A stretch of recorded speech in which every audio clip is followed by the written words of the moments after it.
रहनुमा तहरीक इंसाफ उमर अयूब ने बानी पीटीआई की अहलिया और बहनों की रिहाई डील का नतीजा होने की तरदीद कर दी।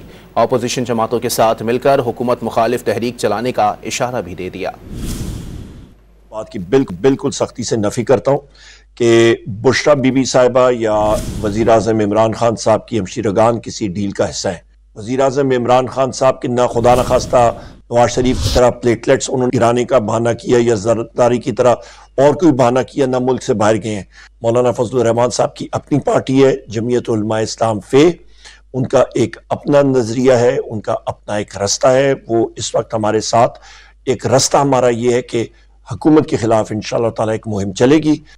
बात की बिल्कुल सख्ती से नफी करता हूँ कि बुशरा बीबी साहिबा या वजीर आज़म इमरान खान साहब की हमशीरगान किसी डील का हिस्सा है।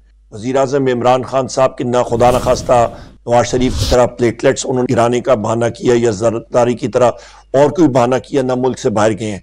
मौलाना फजलुर रहमान साहब की अपनी पार्टी है जमीयत उलमा इस्लाम फे, उनका एक अपना नजरिया है, उनका अपना एक रास्ता है। वो इस वक्त हमारे साथ एक रास्ता हमारा ये है कि हुकूमत के खिलाफ इंशाअल्लाह ताला एक मुहिम चलेगी।